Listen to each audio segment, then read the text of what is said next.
एक महीने में बंगाल कितना बदल गया। एक महीने में कैसे ममता के हाथ से बंगाल फिसलने के बाद टीएमसी में दो फाड़ हो गई। एक महीने में कैसे टीएमसी के युवराज लोगों के निशाने पर आ गए।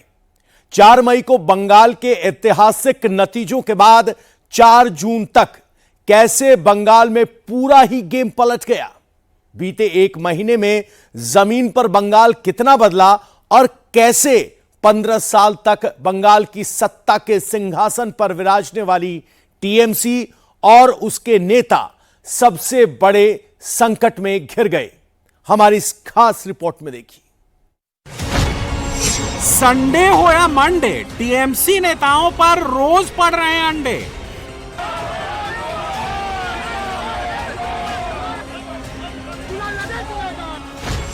बंगाल में वसूली भाई पर कयामत आई।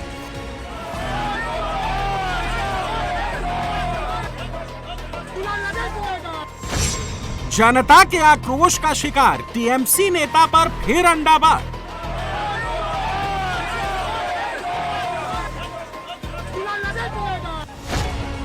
एक महीने में बंगाल की पूरी तस्वीर ही पलट गई है, क्योंकि एक महीने पहले तक जो पार्टी बंगाल में सत्ता के शिखर पर राज करती थी, अब वही पार्टी जनता के गुस्से की मार झेल रही है।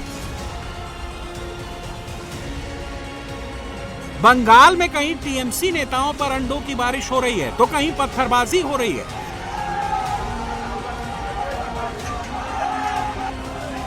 कहीं कोई टीएमसी नेता पर ड्यूज बॉल से हमला कर रहा है तो कहीं चोर चोर और कट मनी वापस करो के नारे लग रहे हैं।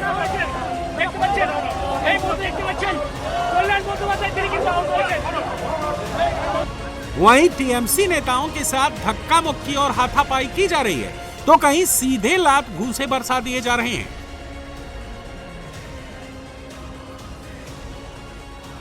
यानी बंगाल में टीएमसी की सरकार जाने के बाद उसके नेताओं से बंगाल की जनता चुन चुन कर बदला ले रही है। गुरुवार को कोलकाता में इसकी एक और बानगी देखने को मिली।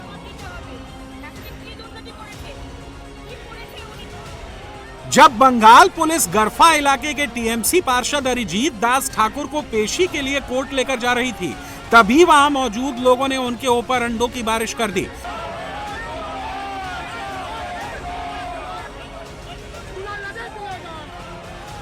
टीएमसी पार्षद अरिजीत दास ठाकुर जैसे ही पुलिस स्टेशन से निकलकर जीप की ओर बढ़े, वैसे ही उनका इंतजार कर रहे गुस्साए लोगों ने उन पर अंडों से अटैक कर दिया।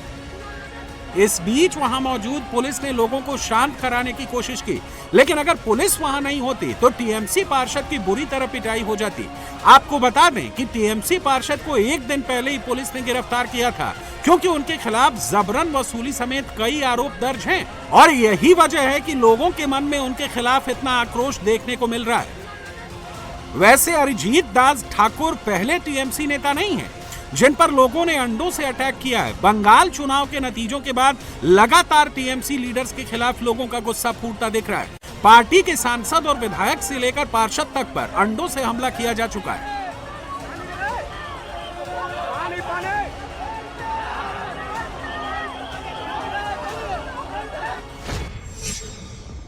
पहले टीएमसी सांसद अभिषेक बनर्जी पर सोनारपुर में अंडे फेंके गए, उसके अगले दिन कल्याण बनर्जी पर अंडों से हमला किया गया।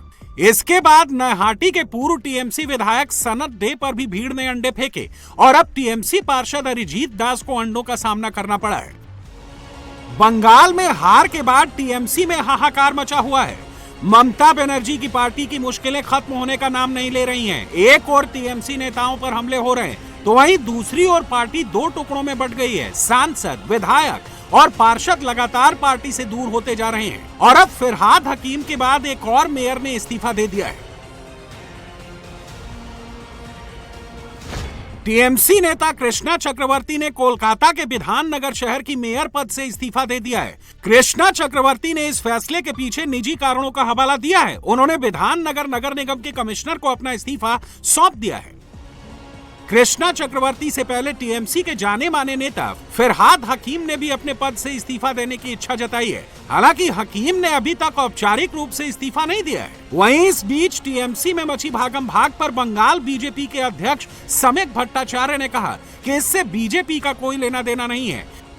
इसका अंदरूनी मामला है। भारतीय जनता पार्टी का कोई लेना देना नहीं है तृणमूल में क्या चल रहा है। कोई विधाननगर के मेयर को जाकर के हमारा पार्टी का तरफ से ये सरकार की तरफ से ये बोला कि आप त्याग पत्र दे दीजिए, वो अपने खुशी से अपनी इच्छा से पदत्याग किया। इसका बारे में अगर जो कुछ बोलना है उसका पार्टी का सुप्रीमो बता सकते हैं, उसका पार्टी बता सकता है। भारतीय जनता पार्टी लोकतांत्रिक व्यवस्था के ऊपर विश्वास रखते हैं और हम लोग ये विश्वास करते हैं कि पश्चिम बंगाल की जनता का उसका जो वोट देने का अधिकार है उसका रक्षा होना चाहिए, चाहे लोकसभा हो, चाहे विधानसभा हो और चाहे कोई स्थानीय इकाई हो।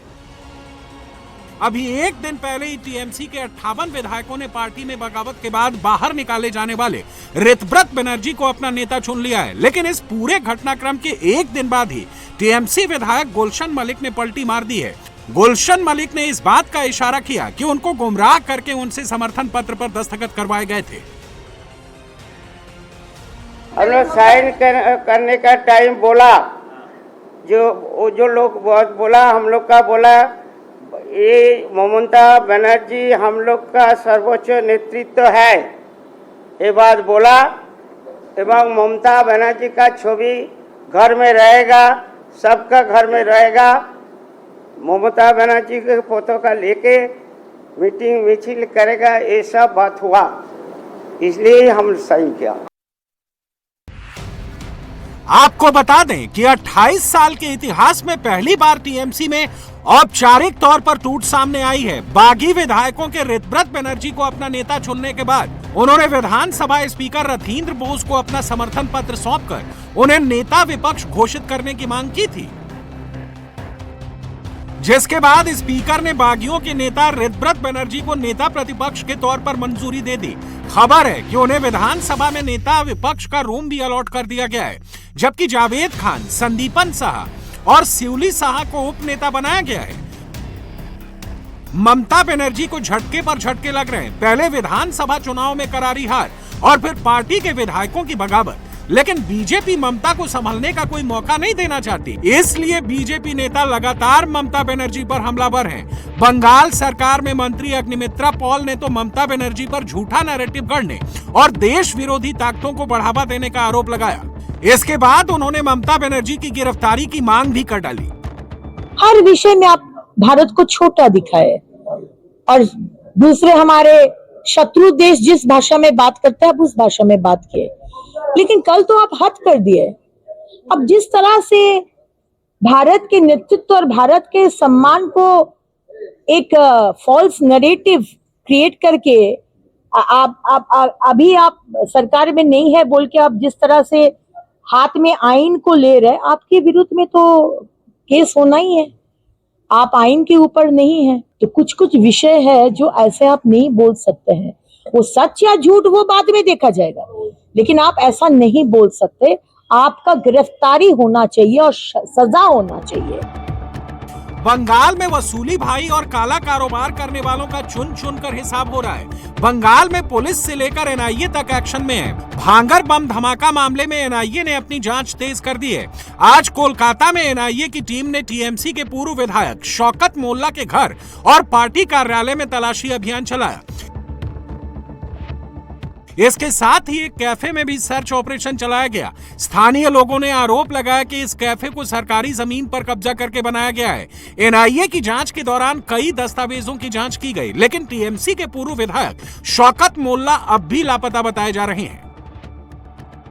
बंगाल के दुर्गापुर में अवैध बालू खनन, कोयला तस्करी और सिंडिकेट राज और आतंक फैलाने के आरोप में टीएमसी नेता गौतम घोष को पुलिस ने गिरफ्तार कर लिया है। गौतम घोष पर आरोप है कि अवैध खनन से लेकर कोयला तस्करी के पूरे नेटवर्क पर उसकी मजबूत पकड़ थी, लेकिन प्रदेश में नई सरकार आने के बाद अब गौतम घोष पर कानून का शिकंजा कस दिया गया है। वहीं रानीगंज में भी टीएमसी के 2 धमकीबाज नेता पुलिस के हत्थे चढ़ गए, जहां बीजेपी कार्यकर्ताओं की शिकायत पर बंगाल पुलिस ने टीएमसी नेता शुभ भट्टाचार्य और तितास बनर्जी को गिरफ्तार कर लिया है।